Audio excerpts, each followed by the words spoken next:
بسم اللہ الرحمن الرحیم۔ محترم ناظرین السلام علیکم۔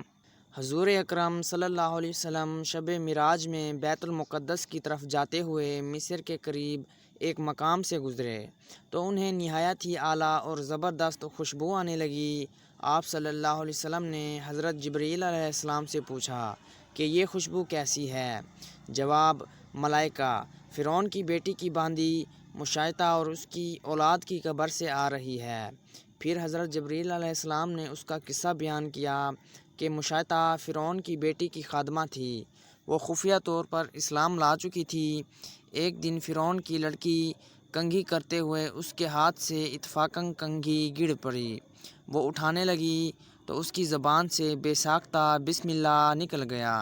اس پر شہزادی نے کہا کہ تو نے آج عجیب کلمہ بولا، رب تو میرے باپ ہی ہیں، تو پھر تم نے یہ کس کا نام لیا ہے؟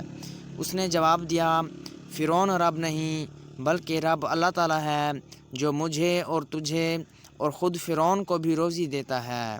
شہزادی نے کہا، اچھا تو میرے باپ کے سوا کسی اور کو رب مانتی ہے؟ اس نے جواب دیا، ہاں، میرا اور تیرے باپ کا سب کا رب اللہ تعالیٰ ہی ہے۔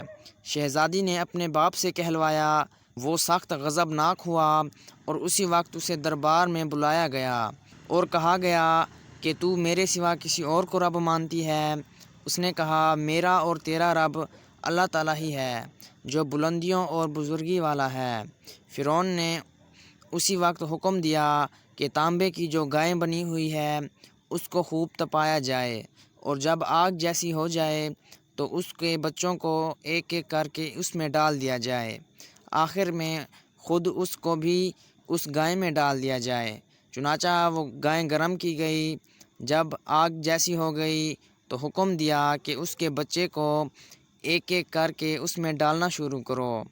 اس نے کہا، بادشاہ ایک درخواست میری منظور کرو، وہ یہ کہ میری اور میرے ان بچوں کی ہڈیاں ایک ہی جگہ ڈال دینا۔ اس نے کہا، اچھا تیرے کچھ حقوق ہمارے ذمے ہیں اس لیے یہ منظور ہے۔ اس کی دونوں بچیاں اس کی آنکھوں کے سامنے اس میں ڈال دی گئیں اور وہ فوراً جل کر راکھ ہو گئے۔ پھر سب سے چھوٹے کی باری آئی، جو ماں کی چھاتی سے لگا ہوا دودھ پی رہا تھا۔ فرعون کے سپاہیوں نے اسے گھسیٹا تو اس نیک بندی کے آنسوں تلے اندھیرا چھا گیا۔ اللہ تعالیٰ نے اس بچے کو اسی وقت زبان دے دی اور اس نے بآواز بلند کہا، اماں جان افسوس نہ کریں، اماں جان ذرا بھی افسوس نہ کریں، حق پر جان دینا ہی سب سے بڑی نیکی ہے۔ چنانچہ انہیں صبر آ گیا۔ اس بچے کو بھی آگ میں ڈال دیا گیا اور آخر کار اس کی ماں کو بھی اسی آگ میں جلا کر مار دیا گیا۔ یہ خوشبو کی مہکیں اسی کے جنتی محل سے آ رہی ہیں۔ ناظرین، اگر ویڈیو اچھی لگی ہو تو ویڈیو کو لائک کریں، چینل کو سبسکرائب کریں، ساتھ میں دیے گئے گھنٹی کے نشان کو دبانا ہرگز نہ بھولیں تاکہ مزید ایسے واقعات والی ویڈیو کا نوٹیفیکیشن جلد از جلد آپ تک پہنچ سکیں۔